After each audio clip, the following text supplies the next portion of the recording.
Terima kasih Anda masih bersama kami. Bagi Anda yang baru saja bergabung, kami hadirkan kembali 3 berita utama hari ini. Diduga dianiaya, seorang nenek di Purwakarta tewas mengenaskan di ruang tamu rumahnya. Harga telur ayam di Purwakarta naik secara bertahap, kini tembus Rp30.000 per kilogram.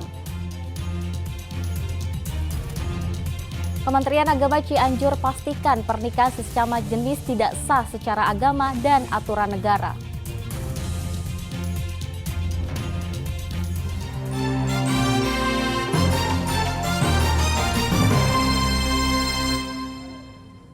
Ya, berhati-hati saat berkenalan dengan orang di media sosial. Seorang pria di Kabupaten Cianjur tertipu setelah menikahi wanita yang ternyata adalah seorang laki-laki. Sebelumnya keduanya berkenalan dan menjalin hubungan dekat melalui media sosial.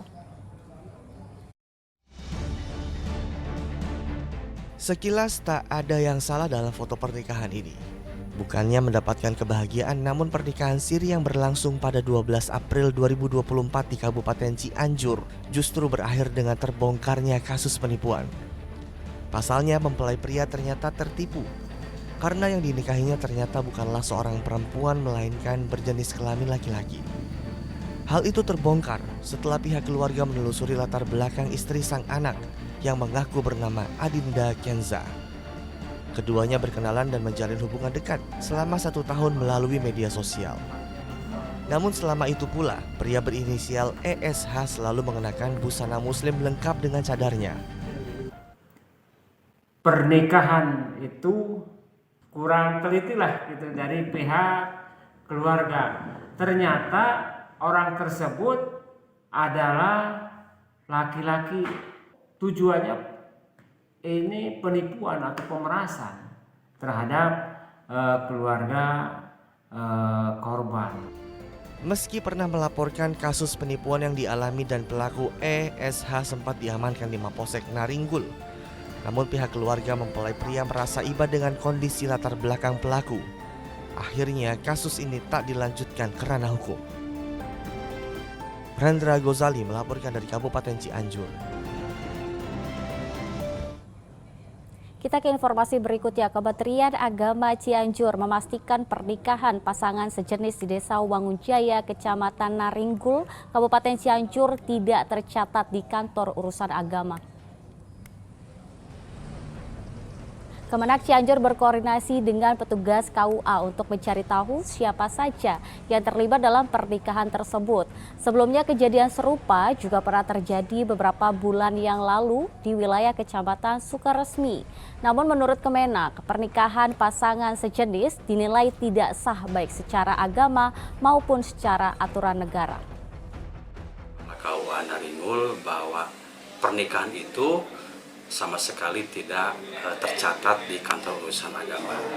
Akan tetapi kami telah memerintahkan kepada Kepala KUA Kecamatan Naringgul untuk melakukan investigasi ke lapangan, mencek langsung kepada yang terlibat di dalam pernikahan tersebut. Ya, hama sundep menjadi momok para petani di Pantura, Ciasem, Subang. Ratusan hektar tanaman padi mengering tak bisa dipanen. Petani merugi puluhan juta rupiah. Hamparan tanaman padi yang seharusnya memasuki masa panen ini terpaksa dibiarkan terbengkalai dan mengering. Jerih payah para petani yang menanam sejak awal akhirnya sia-sia dan tak terbayarkan. Bulir padi juga hampa, tak ada isinya. Hama sundep atau istilah petani hama bebluk menjadi biang keroknya.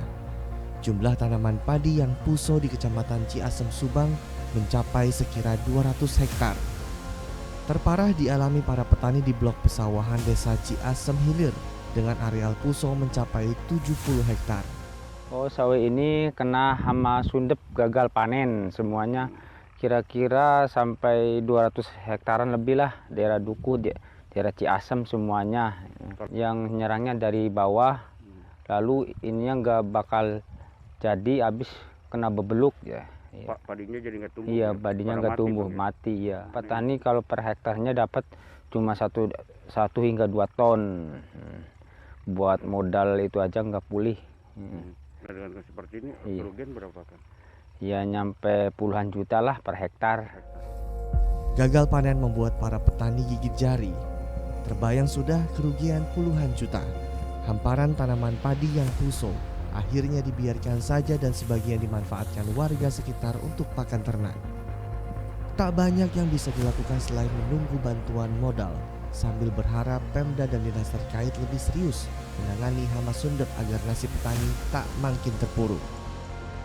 Zainal Arifin melaporkan dari Subang, Jawa Barat.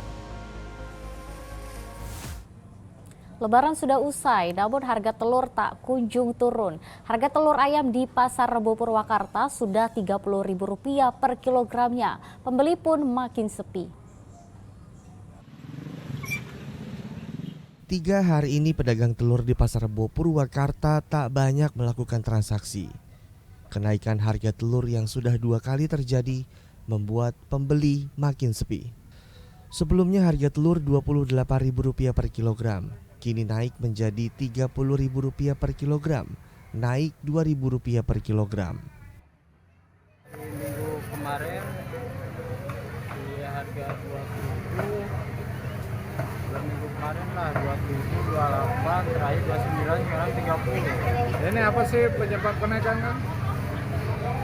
Kemungkinan ini kenaikan dari kandang sih, dari pemasoknya. Harga telur ayam saat ini dirasa mahal oleh pembeli. Menyiasati hal itu, mereka menghemat pemakaian telur agar tidak boros. Sekarang 30 katanya. Oh, mahal ya Bu? Iya lumayan mahal juga sih naiknya, soalnya baru berapa minggu udah naik lagi. Paling telurnya ya diawet-awet aja, jadi biar nggak seboros kemarin. Iya. Kenaikan harga pakan ternak ayam diduga menjadi penyebab kenaikan harga telur. Sepinya pembeli membuat omset penjual telur di Pasar Rebo pun turun hingga 20% dibanding hari biasanya. Syamsul Nur Syam melaporkan dari Purwakarta.